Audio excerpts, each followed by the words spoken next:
This is Doug with the Practicing Accountant podcast. Thank you for joining us for this episode. Today we'll be speaking about navigating extension season, capturing and analyzing current experiences, setting goals for next year, and maintaining momentum in business development. We hope you enjoy this episode.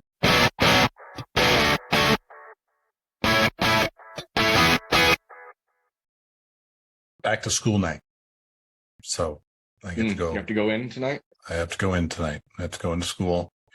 I'm not super excited about it, but that's what we do as good parents, is we attend back to school night and listen to the teachers talk about their curriculums and what they'll do and not do to our children, depending on how they perform. So, are either your kids in a new school? No, that's kind of a nice thing. They're both in schools they were at last year, so we don't have that shock and awe of bigger and different, and mostly just the annoyance and grumbling that we get for school itself starting again. I was complaining to you earlier, and I was complaining to my wife. I complained to anyone who listened. Like, the volume of information that comes out of these schools is ridiculous. And I don't know if it's CYA or if it's has good intentions or what, but they just throw it out there, man. It's this is what we're doing in geometry class today, and here's what your kid did yesterday, and here's the weekly summary, and here's our plan for the next month, and here's the schedule for next week, and here's what's going on in band, and what other opportunities, and here's what college looks like. And it's like, oh my God. Good Lord. It's just, did our parents have to go through this? I mean, was it that much then too, or is this? I don't even know. I don't know. I'd have to ask my folks. It'd be interesting to see if they had to do something similar with obviously snail mail. But yeah, well, they didn't have. Yeah, right. But I don't remember there being like a volume of letters coming into the household from the school back then. And if it did, I was in trouble. I had done something, and I mean, the biggest piece of mail you got was a report card. But like even yesterday, like I went online. I mean, don't get me wrong, there's some positive to it. Like, I was able to go in yesterday to see in the last week and a half if my son had missed any assignments, or how my daughter did on her first couple of classes. And so that's kind of nice. But I also feel like a helicopter dad. Like I'm too close to it. Like, I need to give them some room to go screw up and figure it out on their own. But when I'm so involved, they don't get that chance. Well, I bet when we were in school, they got a letter of start date, few instructions, and just dropped us off and put us on the bus. And that was right. Yeah. Figure it out. Yeah. You missed the assignment. Well, that's on you. Figure it out. But now I'm watching to see whether he's missing assignments. And then I go home and I ruin his day. And I'm like, you didn't get your biology in, and feel bad for him. Like, it must feel, and I should ask him. I know his answer. He's going to be like, this is stupid. And I hate when you checking on my stuff. And I hate you giving me shit for what I do and don't do. And it's like, well, then do it. No, 100%. I digress. Well, we're coming up on the first big deadline for extension season. September 15th is coming up on us here. So I know extension season for us has in the past been more of a nightmare than the April 15th and March 15th deadlines, simply because there is no extension after the extension deadline. So it's a hard deadline to get everybody filed. The last minute clients are always, the very last minute clients are kind of trickling in now. So it can be a very stressful time of year. So you and I decided we want to talk about, things to observe this year, hopes that we can have a better next year. So I guess I'll let you kind of go where you're going to go, and I'll fill in with kind of my anecdotal experience with this type of thing. Sure. Well, I think the intention with this conversation is to really create an awareness for what it's like right now, for whether it's hard, whether it's difficult, whether it's annoying, whether it's great, whether it's easy, whatever it is. Like, I want to create an awareness for what it's like now, so that we can then consider what we would want it to be like a year from now and compare and contrast. Because in between that is an opportunity to influence next year. And there's opportunities and options in which you can change behaviors, practices, pricing, clients, etc., so that the experience continues to improve. And if we don't capture it now, if we don't really really dig into it, bite into it. 2-3 months from now, we tend to forget. We remember it was annoying, we remember it was busy, but we don't really capture some of the essence of what it's like right now. So that's what this opportunity is for. Right. And I've started to smell it in the air with my clients. There's a lot of our expectation emails going out for the next couple months of, it's going to be 50s until 9:15, and we're going to do 60-hour weeks until 10:15, and other places they're clearing their calendars for vacations and PTOs so that all hands on deck for the next couple months. And maybe it's, I'm not going to go on a 3-day vacation over Labor Day, and instead I'm going to be working then. And wouldn't it be nice? That's a great one to start with, right? Like, are you going to work on Labor Day? Yeah. That's an observation to make right now. Like, if you're planning to work on Labor Day right now, capture that. I'm not going to tell you not to, not yet, but just say, okay, I am planning, or I did work on Labor Day. Do I want to work on Labor Day next year? Right. And what can I do so that I don't have to? But capture that. Like, just capture the observation of, am I planning to work on Labor Day? Write it down. Take note of that. And that's an experience where they have the opportunity to influence through many means. Some other things to capture, some other observations. Data is an easy one. What are my hours right now? And I continue to be a believer in tracking time. And I'm not talking about pricing, and I'm not talking about billing. I'm talking about internal management. Mm-hmm. And I think it's valuable, unless you have another system ready to go that captures production other than by time. I'm still a believer in tracking time internally so that you can see your investment, you can see your progress, you can see, how long it's taken for you to really serve clients. So I think right now is a great time to make sure you're tracking that data. How many hours did I work in this second and third busy season of 2023? What was it per week or day? I think the number of extensions filed is a good number to track. I think that's a number that you can target every year and hope that it decreases so that you can enjoy your damn summer. That's amazing to me. And this may not be for everyone, but at least in my experience, I've observed that these second and third busy seasons have gotten a lot busier over the last couple of years. Absolutely. They become much more of a nuisance, much more of a difficulty, much more of a intrusive experience for CPAs. And I'm not going to go into why that is or how we got here, but I am going to at least want to capture some of that data. Like, how many extensions am I filing? And of those extensions, which ones shouldn't have been extended? Which ones should have been done? And there might be a reason. It might be client readiness. It might be overcapacity. It might be didn't feel like it.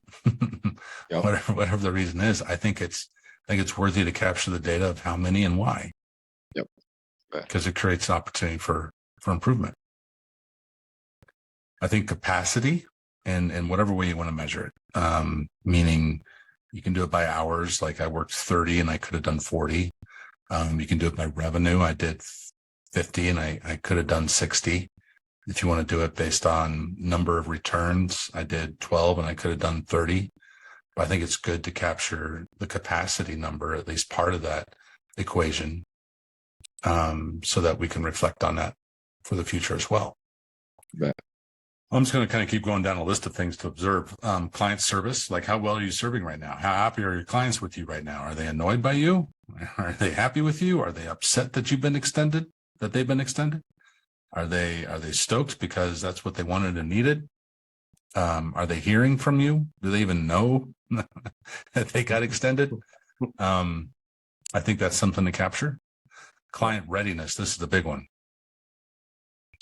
There's probably a reason why this person was extended. Maybe they weren't ready. Maybe you weren't ready, but how ready are they now? Are they still lagging on information? Which clients still are not getting the information to you, even though it's been months since it was actually required? Who's coming in? How often have you been communicating with that client throughout the summer? Totally. How many times I talked to someone yesterday and they're like on their 4th round of trying to get information from their clients heading into a 9:15 deadline. Still no response. They're getting ghosted by the client. Yep. Like, why are you working with this person? You know, like if I called my doctor 4 times and try to get an appointment set, like I'm moving on. Right. Or if my doctor's calling me, I guess, that's another thing. I tend to ignore my doctor. I guess that's a bad analogy, because whenever the doctor calls, they want. It's a painful transaction. So, Yeah, I mean, right. people put it off because it is like going to the dentist. I mean, how often I could count, probably over 20 times that clients would come in and say they scheduled their dentist appointment the same day as their tax appointment. Right. It's but what have dentists done over the years to deal with that? Well, they've made the whole trip, at least some of them have made the trip to the dentist much more entertaining. In some places they knock you out. Some places they offer gifts and free things, and you don't just get the toothbrush and the floss when you leave. You get to open the treasure chest and pull out a bouncy ball, or they got different music inside. We need some nitrous at the tax office. Yeah, right. Exactly. Come on in and get some free nitrous here. That's how we roll. We'll knock you out. We'll do your taxes. You'll wake up and they'll be done. Beautiful. I like it. I like that a lot. So, but I think it's a good place right now to be tracking client readiness, and specifically the clients that are or aren't, because there's nothing, unless you change and unless they change, that's going to be different next year. And it gives you an opportunity. I think realization is one thing. We are sometimes, I've found at least, that extensions tend to lead to inefficiencies in how we're processing the work and doing the work, which may be on us or on the client. But the realization tends to slip with extensions. Is that because we're chasing information more? Chasing information more, picking things up, putting them down, having to reacclimate to the client. It's summer months, so we've got kind of a tendency to work a little bit less effectively just because it's warm outside instead of cold. So I think there's some factors like that just naturally contribute to the environment of the work. But I think it's still worthy of capturing a realization now versus other times of the year. The getting started date is something to observe. And what I mean by that is, when did you actually start working on the extensions? Did you wait until August 15th? Did you start on 9/1? Did you start later? I think it's good for us to capture when we started working on the extensions, as we can look at that next year as a little bit of evidence of how soon we got started and how much we got done in the time we did, and an opportunity to start later or start earlier. I'd probably encourage the latter. I think the readiness of the firm itself or the individual themselves on how ready they were to get back into this work right now. Like, did they feel recuperated from a summer of vacations and time off and patios and barbecues, or have they been busy all summer? And this is just another extension of busy. Yep. And I think I would say it clearly, capturing mental health right now of how you are going into this extension season. Do you feel like you've got your mental health in order going into these next couple of months? I saw an article today. I printed it out. There was a survey in Thomson Reuters, and 28% of tax and accounting firm professionals report that their work is having a negative impact on their mental health and well-being. 22% of such professionals saying their jobs had a moderately negative impact, while 6% reported a strong negative impact. So that's the 28.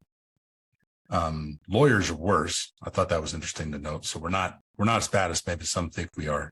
Mm-hmm. Lawyers were at 34%, and marketing, I think, was one of the better ones.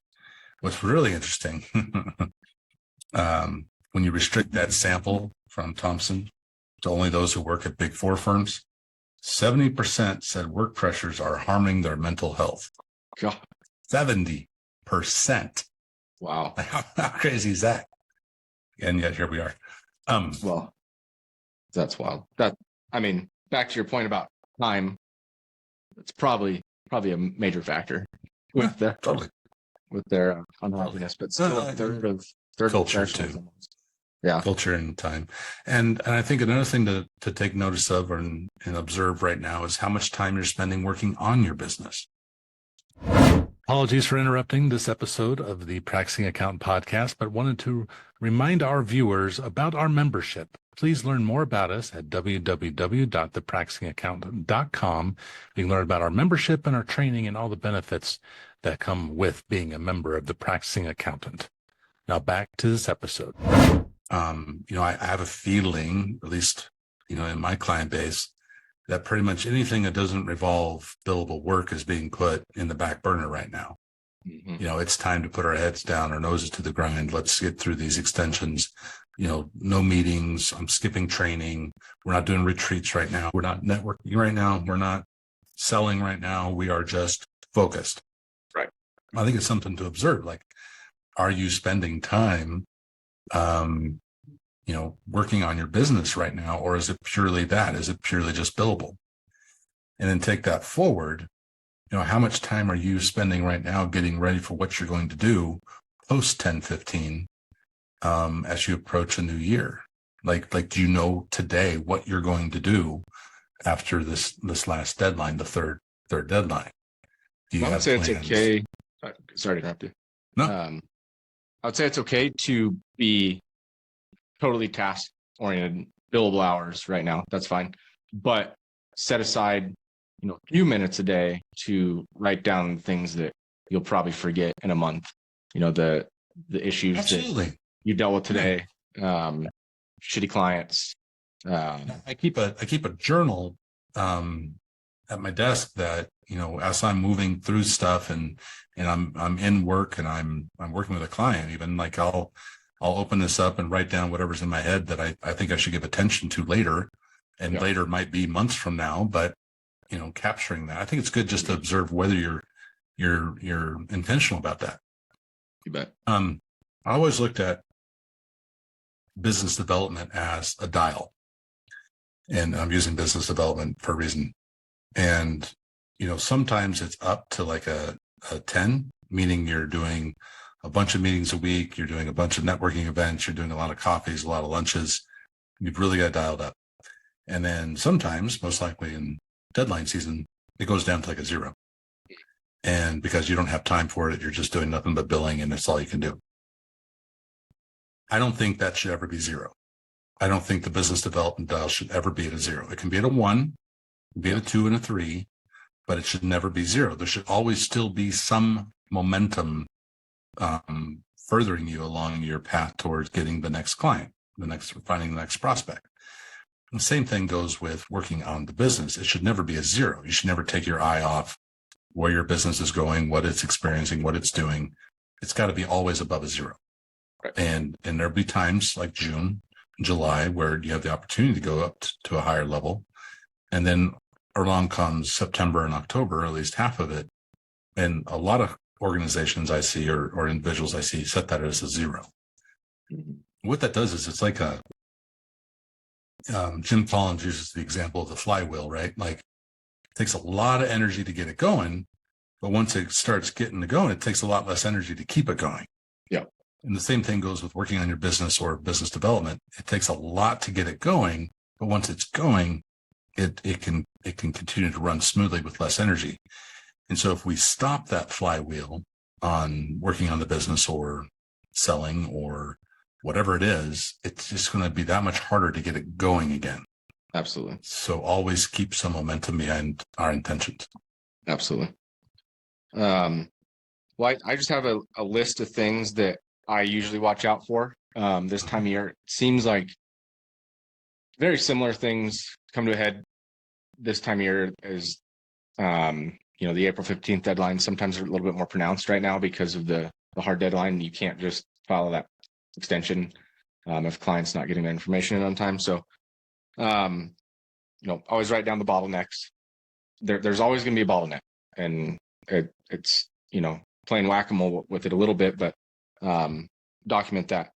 And that might be a staff member or a position. For us, it was always tax return review. So the prep side was pretty efficient, but then the review side would pile up on one person. Clients this is an easy one. Your worst clients will probably show up this time of year. Yeah. Hands down, they're our worst clients who we would always fire were the ones that we were chasing on October 14th. Or trying to get an e-file acknowledgement to go through on the 15th at 11:59 p.m. because they got us the last piece of information right then. Tasks, what are you spinning your wheels on right now that maybe you shouldn't be? Good one. What are you frustrated with? Everybody knows what tasks they're really frustrated with right now. You and I mentioned I'm very frustrated with emails right now because the amount of the newsletters and the spam, the marketing, and all that stuff, everything that you can unsubscribe from. So how can you use technology or lower staff members to help you get through that stuff next year? Good one. I like that task. Or just get rid of it all together.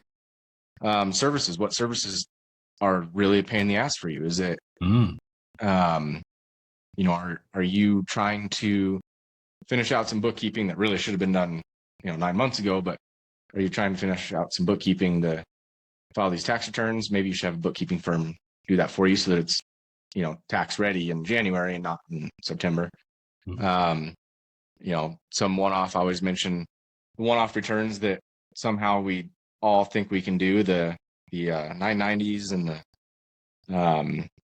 1041s and things like that maybe we have no business doing, that we're spending too much time doing. It's funny because while you're talking, I was like, oh shit, I got to do a 990 for one of my boards. Yep. I actually can't remember when that deadline is. I think isn't that August 15th? It depends on your end. So okay, yeah. Let's see, deadlines for clients, and along that would be communication with clients. So are you communicating effectively throughout the summer to avoid this into the year rush? It's a good one. I like you brought that one up. That's one for me. Like if I used to have clients like this where it was like we had a deadline and let's say we were going to get it all done by April 15th. And we got all ready for it. We did a bunch of work for it. And then we got to the deadline. They're like, we're just going to extend. And then we put it off and then we pick it back up in August, September, and then we get it filed. Okay. Like maybe we should have had that agreement on the front end, so we didn't have to work through this and get all the way here and then say, oh, we're going to extend anyway. Like maybe note the clients that we're targeting a deadline of a regular filing and then extend it anyway, so that next year you're having that conversation to say, hey, we extended last year. I know we worked really hard to get it out of the deadline. Why don't we just plan on extending it again this year? It's a good thing to capture. I like that. Yep, absolutely.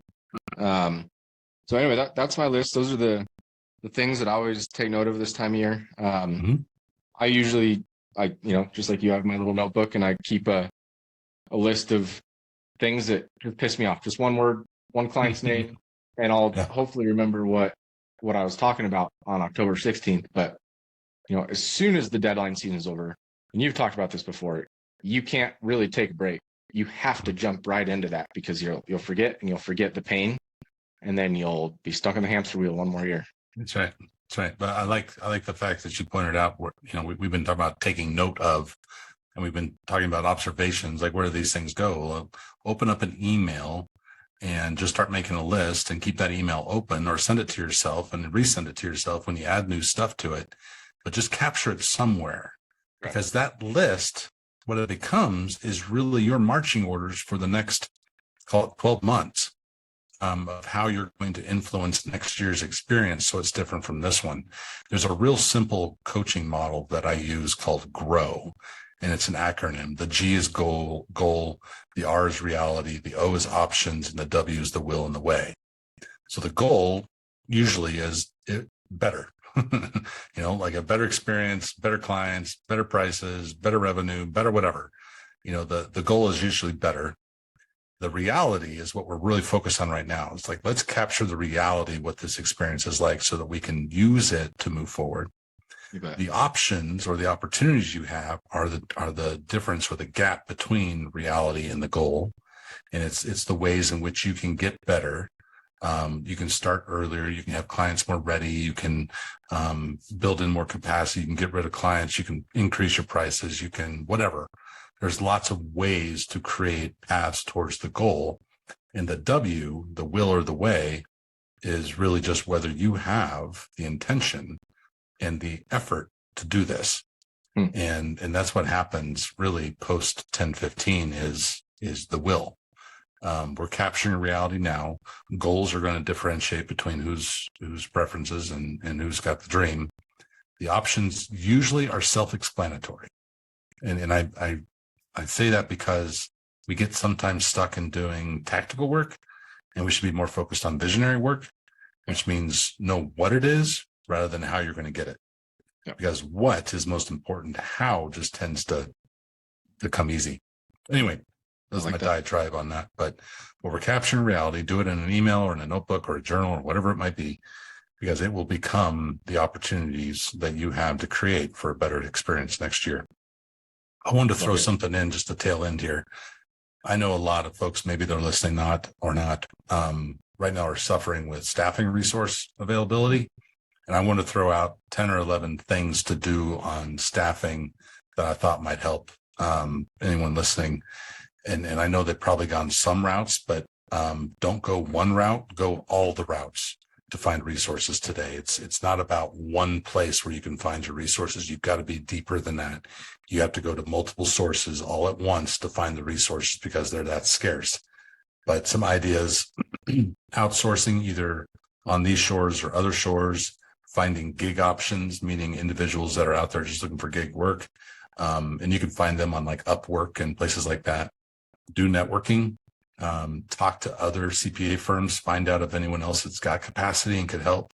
Go to Indeed or LinkedIn, post, use a recruiter, do advertising, highlight the benefits, and highlight the flexibility and highlight the whatever you have to highlight.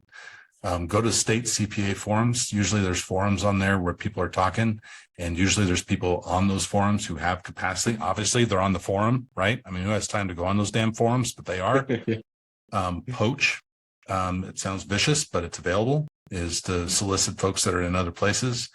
Go through an agency. There's a lot of agencies in town that offer consultants on a contract basis. Atypical resources, use someone who's got an advertising background just to fill in the blanks. Use someone who just knows how to use a computer to upload stuff. And then finally, leverage what you're doing to someone else. Find a VA, find an office manager, find someone to do some of the things that you're currently doing that you don't have to do. You bet. There, I had to get that in there because I know the pain right now is resources, and I didn't want to ignore it. No, that's a good one. Pain is definitely capacity at this point. So beautiful. All right, Doug. Anything else? Nope. I said my piece. Thank you for watching this episode of the Practicing Accountant podcast. One thing that sticks with me and has stuck with me my entire career is that business development is a dial you don't want to leave set at zero for too long, if at all. There always needs to be some level of momentum in business development, whether it be networking or reaching out to referrals or keeping in touch with prospects. So do your best to keep that dial set above zero and hopefully higher rather than lower. Thank you for watching this episode.